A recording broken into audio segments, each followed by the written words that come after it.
All right, how are you doing? How are you doing? Ça va bien?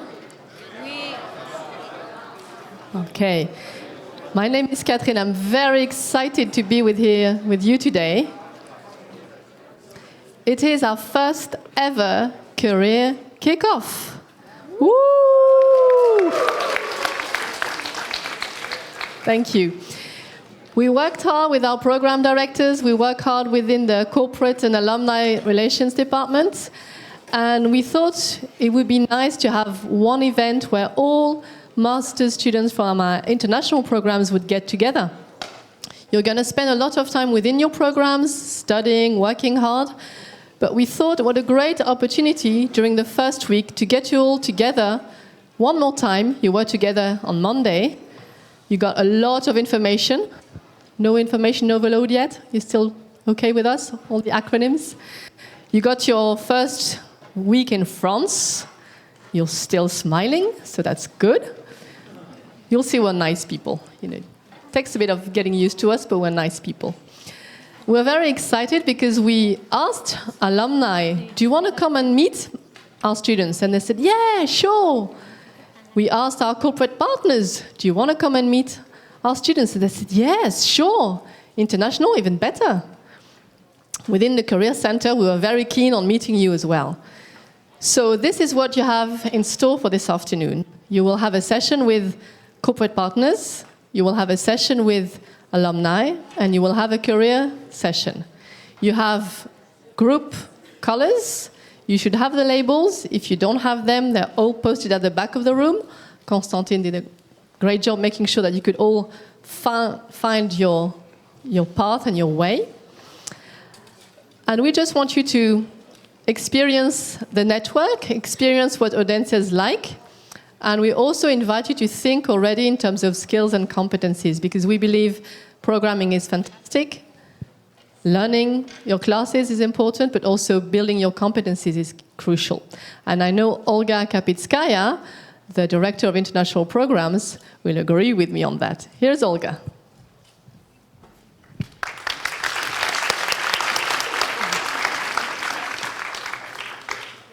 Hello, everyone. So it's the second time I'm addressing you ever since you came over. We're very happy to have this event organized. We're very happy to have you here, so many people present and concentrated. And we just wanted to tell you a little bit more of why you have this career event right now. So you're here, and for many of you, it's actually the end of your studies. You will do your master program, and majority of people will go and find a work. So yes, of course, you're here for courses. But what is even more important is the global experience that you will get. And what is even more important is that this global experience serves you directly.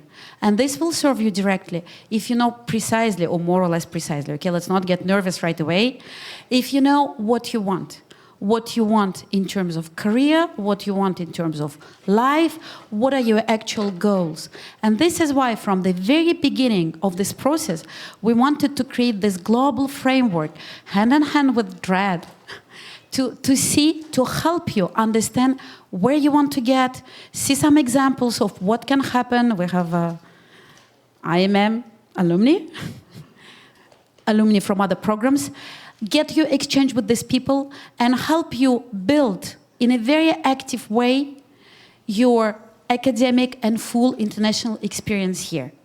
So welcome everyone, take full advantage of this afternoon of this exchange, and this is just the beginning of fruitful work together with the DREAD Department of Relations with Companies, who will guide you during the whole year together with us to help you improve and get successful and get where you want to get.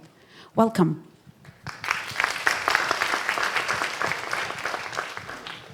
Thank you very much, Olga.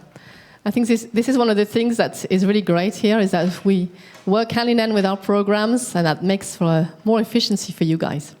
So back to our career kickoff. When we thought about this event, we're like, wouldn't it be nice to have someone to, inspire you, to sort of invite you to maybe rock your boat a little bit? Who can we ask to speak to a bunch of international students? And it so happened that we have in our network someone who's moved from one continent to another, who's now based in Nantes, and decided that that's where he wanted to continue building his life and his businesses.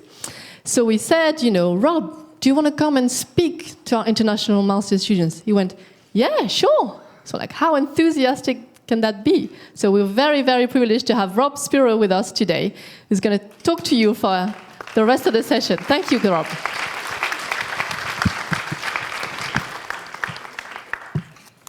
Thank you for that great introduction. And thanks for inviting me to be here. I'm really happy to be talking to you all. I'm going to try to do two things with this time that we have today. I'm going to tell you about myself. I'm going to tell you my story. And then I have a request for you guys. So I'll do the second part. I'll ask you something. Let me first talk about myself a little bit and tell you my story. So I'm an American. And in the US, actually did all of my studies in history. I went to a university called Yale University, where I met a lot of people and I learned a lot of things, but actually it was the people that I met that were maybe the most important to me. I moved out to Silicon Valley after my studies, and I had a friend from school who was a little older than me. He had gone to work for Google, and he said, hey, come out to Silicon Valley, we'll create a startup together.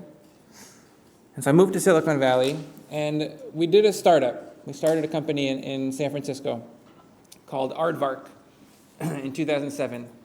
And our idea with Aardvark was, when you do a search on the internet, you get this list of links on Google, and you can read these links, and it teaches you the answer to your question. But it's a very sterile process. It's not very warm. It's not very human. And actually, the way that we find information in our real lives is that we ask a question to someone else, and we have a conversation. It's a human experience. And so we said, maybe we can recreate that human experience using all the power of the internet. And so we made this thing called Aardvark, where you could ask a question, and immediately you'd be connected to someone who was going to give you an answer. It was kind of a chat bot. We launched Aardvark. We raised some capital because from our network, from people we knew from school, someone worked for a fund, and we were able to get our first investment check. We started hiring some engineers. We started getting a lot of users. We raised more capital. And we built a little app, this chatbot Aardvark, that started to have hundreds of thousands of users. And a few years later, maybe 3 years after we started talking with Google, who said, hey, that technology is pretty interesting. And 3 years after we started Aardvark, we were purchased by Google. And so I sold my startup to Google, and the next day was working for Google. Really powerful experience, and it was cool to see that we could start something based on this vision of how this part of technology could be more human and lead it into a big financial success. I started Google. Right away, I was on a team that was working on a different product. I became a product manager. And with my little startup, we had grown into a team of around 30 people. I had 30 employees. And a few months later at Google, I had a team. All of a sudden, I had 400 employees when I was 25 years old. And so I had to learn how to manage a big, big team. It was a really crazy process. We built a product together that we launched that's called Google Hangouts. Google Hangouts is the video chat product from Google. And we built a product called Google Plus, the social network. And the thing that I started to realize at Google is that it's cool to be working at a company where the things that you build have immediate impact over so many people. But actually, for me, what really pleases me, what really makes me excited is the startup process. Is to start with a new idea that's not just based on a corporate strategy, but it's based on real human values. And so I left Google, and I decided to do a second startup. And for the second startup, we started with this problem, me and my co-founders. We said, we have this food system in America, and I think it's actually very similar in many countries. We have this food system where on the one hand, you have the small producers, the small farmers, chefs, fishermen, who are really doing things in the right way. They're taking care of the environment, they're taking care of their animals, they're taking care of people's health.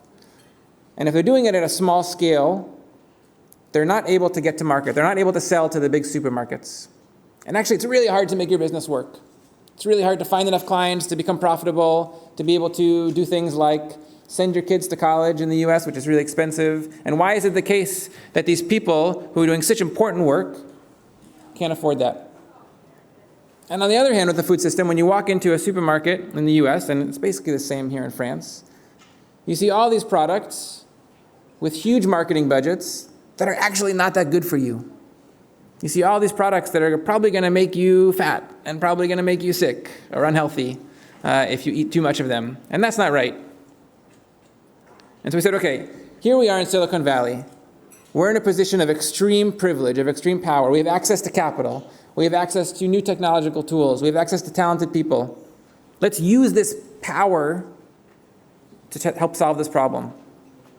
And so we started a company that was called Good Eggs. Good Eggs was basically a new kind of grocery store. And with Good Eggs, we said, okay, we're going to use the latest and greatest technology to make a grocery store that's much more convenient, where you could order on your phone and get a delivery at your house a few hours later. More convenient than the supermarkets. But we're going to build it in a way where it's only supporting the small producers, the small farmers, the small fishermen who are doing things in the right way, that take care of the land, that take care of people's health. And so we launched this new supermarket, Good Eggs. And over a number of years, it grew and it grew. Our little small team of 2 founders became 10, 50, 100.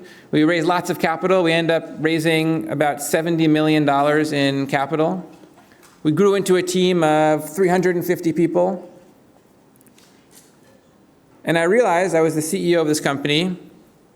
I'm really proud of what we built here. My job as a CEO of a company like that was a very different job than starting with a problem in the world and creating something new. And actually, when I'm honest with myself, what I really love is that startup process. And so I recruited a new CEO for Good Eggs. I realized that I didn't have a job anymore. Even though I was the owner of this company, I wasn't running it. And so what I haven't told you in the story is that over the course of these years in San Francisco, I also met my future wife, who happens to be from Nantes. And as I was doing this career in Silicon Valley, every year I was coming here to Nantes to visit her family. And I started to really love this city, Nantes. I started to realize that this is a city that had a lot of the values that were really important to me in life. And so when the time came when I had a chance to move, because I didn't really have a job anymore, I decided with my wife that we were going to move to Nantes. And here in Nantes, I have a new project called Imagination Machine. And our idea with Imagination Machine is to launch lots of startups, to recruit talented founders, to work on new concepts, and to launch startups that combine 2 things. A big business opportunity, where we can build a big startup, big business that's going to be really profitable, and social and environmental values. Because if we can actually connect those 2 things, then we can use all of the power and the engines of the free markets to make a change in the world that we believe in, that we care about. So it's been 1 year. It's too early to say if it's working or not. We've launched 9 startups, and we're continuing to work on it. That's me. That's my story and how I got here. I hope that I'm still at the beginning of my story. But I said that I wanted to do 2 things. I wanted to tell you my story and how I got here, and a few of the things that I learned. But now, here's the important part. I have a big request for you. I told you that I went to Yale, and actually when I started my career, the reason I was able to connect to other talented people, to connect to capital, was because of the network I had built there, because it was a top-tier school. And so here you are. You're starting your master's program at Audencia. Audencia is one of the top-ranked business schools in France. It's one of the top-ranked business schools in Europe. And just because you're here, you will have access to positions of power in the world. The network that you'll gain here, the skills that you'll gain here, the people you meet, the opportunities that will become available to you, will give you access to power.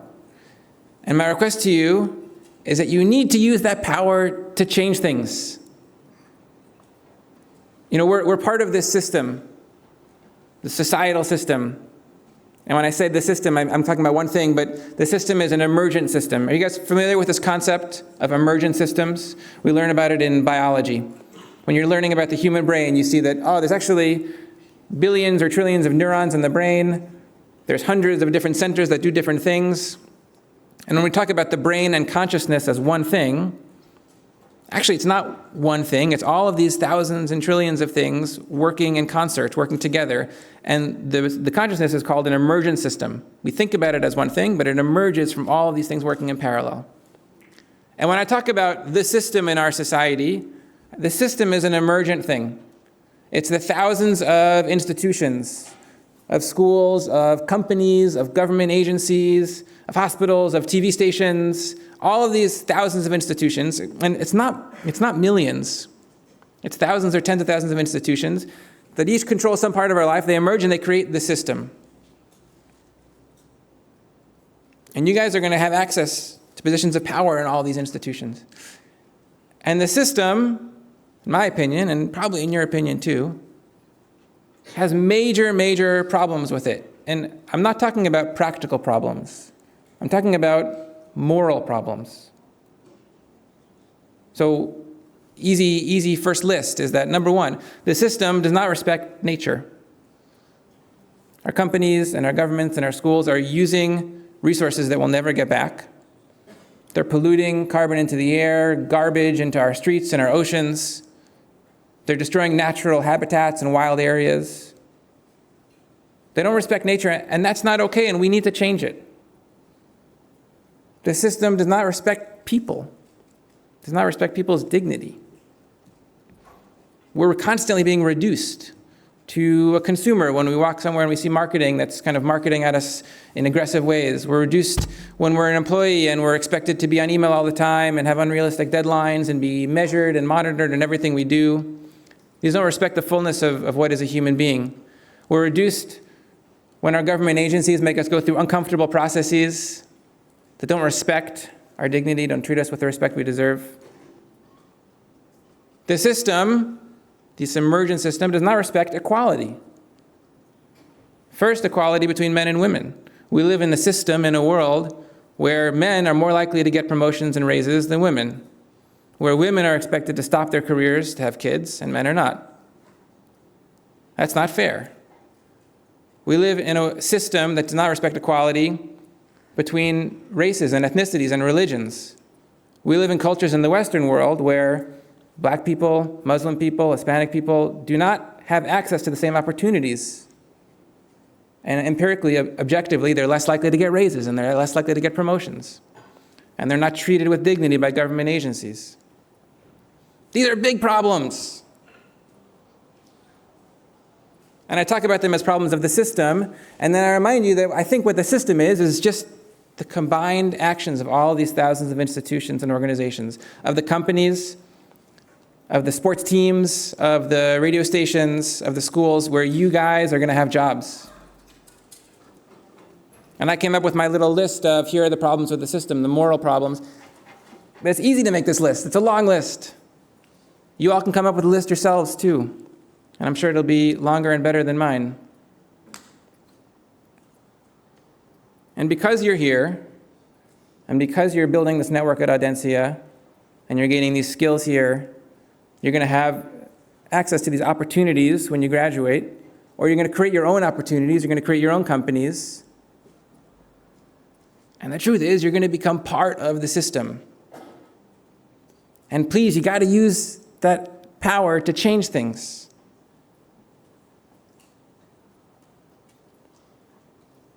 So I'll end on a lighter note here and say that here you're in your first week, and I'm welcoming you to Audencia, and I'm welcoming you to Nantes. And Nantes is a city you probably heard and seen with a real creative spirit. There's lots of art everywhere. There's lots of creative people everywhere. There's an energy. But maybe you haven't seen it yet. Nantes is also a city with a revolutionary spirit. And the institutions that exist here, including Audencia and the local government and the local companies, are institutions that are actively trying to imagine and create a better world, that are actively creating a better system, with more respect for nature, with more respect for people, with more respect for equality and all these things. And it's really cool to live here, and it's really cool to be a part of it. And it's pretty inspiring. And I hope that what we do at Imagination Machine is also one small part of that, of trying to create new companies that can change things and have a better moral compass. And so I think you guys are really lucky. Here you are at a school that's going to give you access to the levers of how things work in the world in the years to come, in a city that's actively working on this better system. And so you're already a part of it. And you have a chance to take those opportunities and do something really important with them. Thanks very much, guys.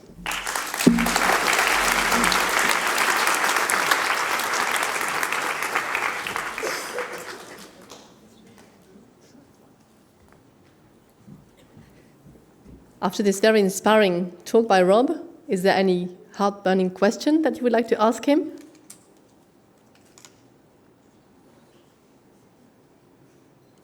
Yes. What kind of startups do you work with? We're launching a bunch of new startups with Imagination Machine in pretty diverse fields. A lot of them have not yet launched. One that you could see now that we've launched pretty recently is a new brand of tampons and pads for women that are 100% organic, which is a product that's really missing in France, and that are available by subscription on the internet. So you can subscribe and get them in the mail every month. We launched it in April. It's taking off really fast. It's cool to see, with a healthier product that's more convenient. And a big part of our idea is that for every box that you buy, we're able to donate some hygienic products to women in need, especially people who are migrating to France who can't afford that, and actually it's a first necessity to have these hygienic products. So this is one of the startups. It's called JHO, J-H-O, which stands for Juste et Honnête. So it's the brand that we've created. We launched a startup here in Nantes that's a little bit similar to what we did at Good Eggs in San Francisco, but it's a service called Vite Mon Marché, where you can order your groceries, your food, on your phone or on your computer, and it's delivered to your house in about 20 minutes. And this is in Nantes, and all of the products come from local producers who are doing things with the right values and respect for the environment. We're working on a new magazine called My Paper Mag, where you can select high-quality articles that are longer articles that you'd find on the internet, more than 1,000 words, and get a printed magazine that's personalized for you with the articles that you want to read. And our idea here is that we want people to read more, and we want to make reading the really interesting stuff, not the kind of crap short content that you find on the internet, but the really interesting content that people invest their time into. Actually, the best way to read it is on paper. And so we're trying to reinvent the magazine format using a lot of the internet technologies. We're working on a new kind of solar panel. This one's much more techy, that anyone can buy even if you live in an apartment. That you don't have to install on your roof, but something that you can install right outside your window. Pretty diverse. All trying to share this dual identity of a big business that can change an industry and be profitable and scale quickly, and change the world based on our moral vision for how things ought to work.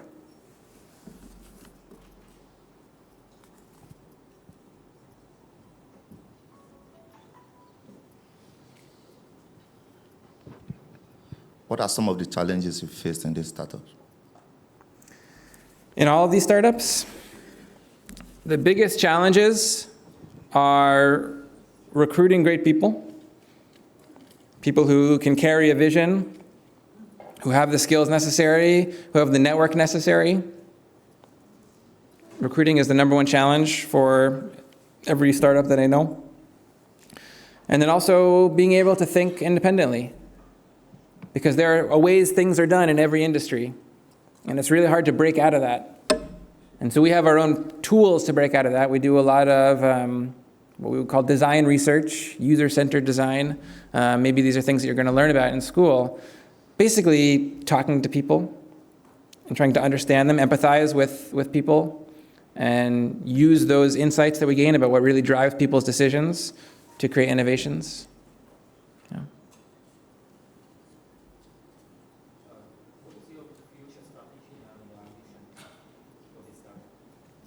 The future strategy and vision for?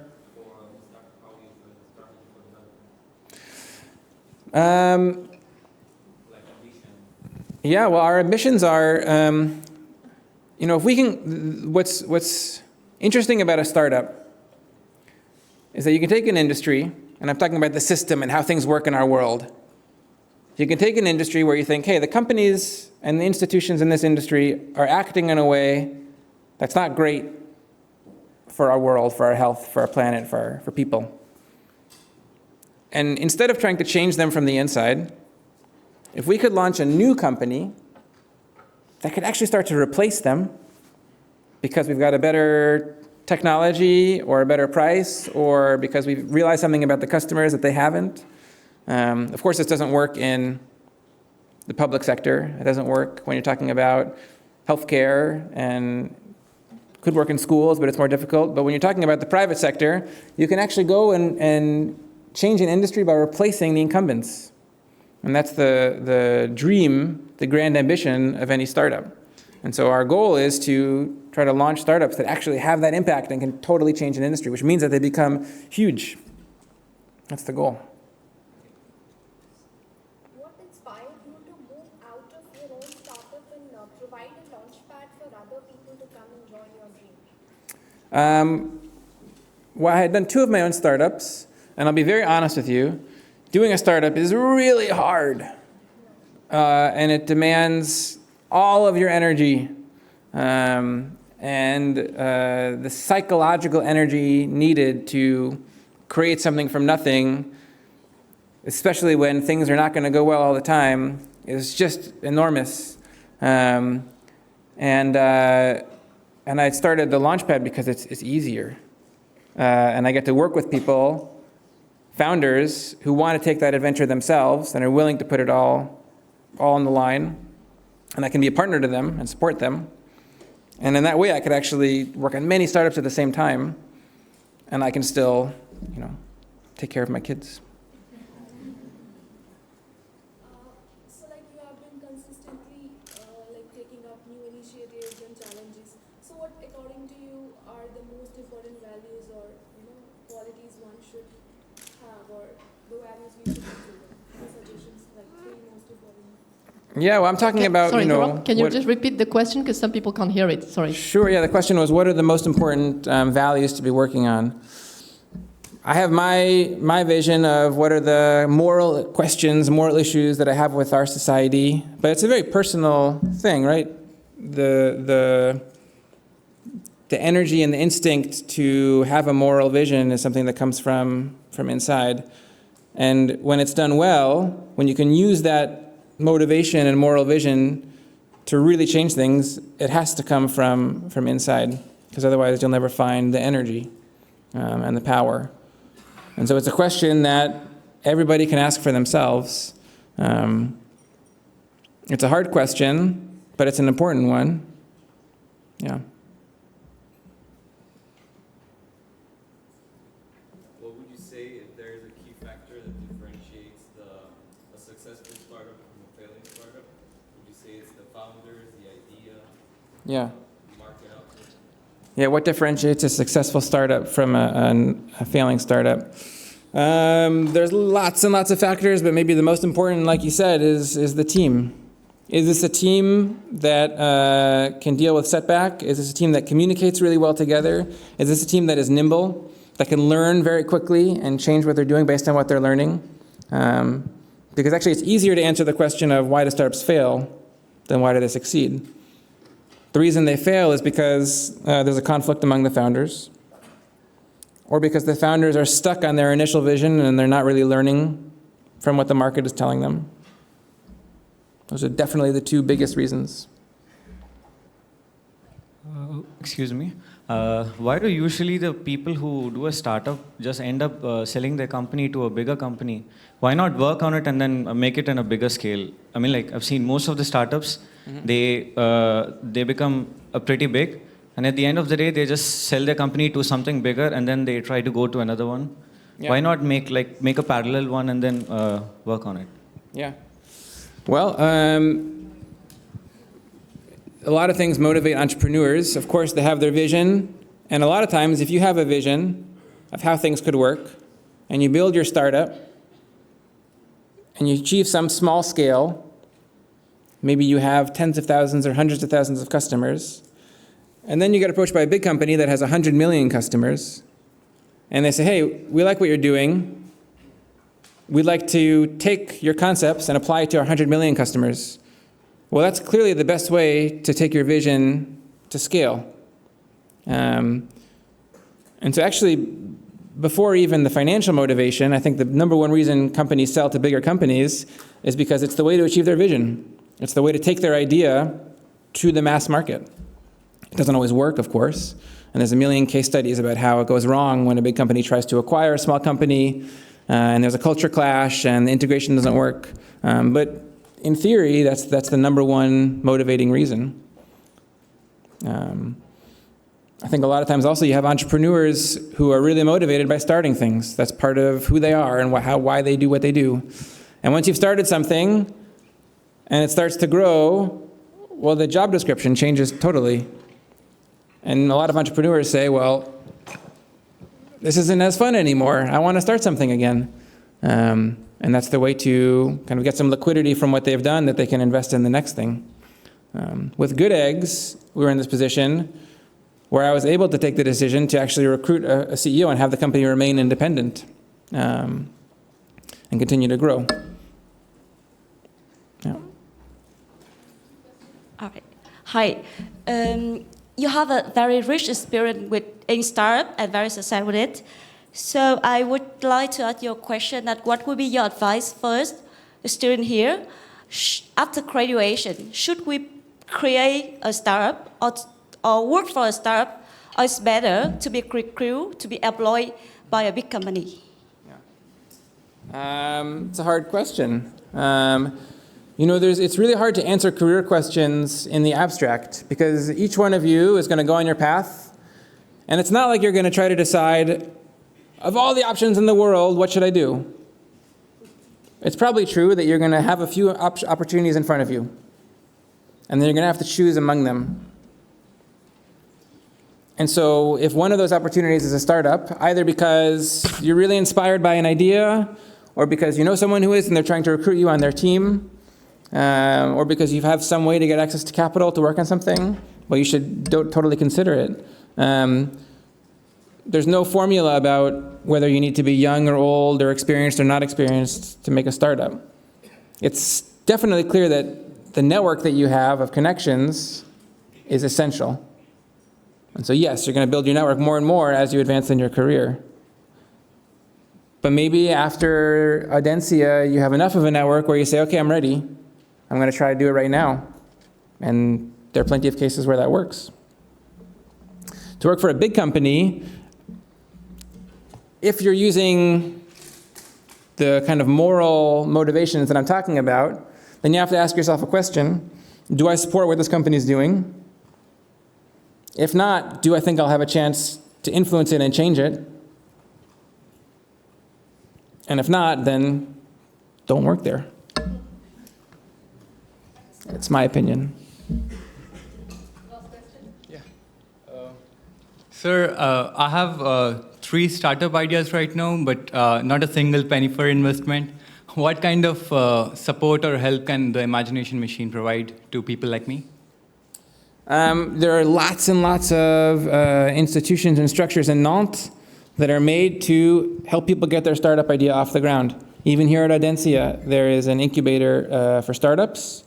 There's probably a dozen incubators for startups in Nantes that try to help entrepreneurs like you get their idea off the ground. Imagination Machine is a little different. We take probably 1 out of every 100 candidates that comes to us, and we're really focused on investing a little more, but being much more selective in the kind of projects we take on. So, of course, you're totally welcome to pitch your project. But if you're looking for, if the question is, how can I get support for building my idea? There's lots of structures, and I'm sure that any of the staff here would be happy to tell you about them. Yeah. A big thank you very much to Rob Spiro, please.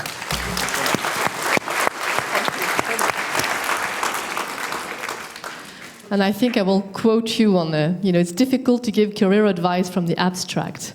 We could use that once in a while in the Career Center. Okay, so after this super interactive, inspiring session, you have more ahead of you. This is the schedule there. So depending on the color of your badge, you'll know where to go. Some of the people in the red group will have the privilege of meeting a company, Shuka. Then you'll have the blue group going to room 437 to meet another exciting company in Audencia. Then you have the orange group going to room 343 to meet alumni, and so on and so forth. So I will leave this slide up. And then if you're still not sure which group you're part of, you can have a look at the back. Remember, that's in very true Audencia spirit. We're going to finish on a high note and have a little networking cocktail party, which will be in the forum room downstairs when you're finished with your third session. So enjoy this afternoon and see you later. Thank you.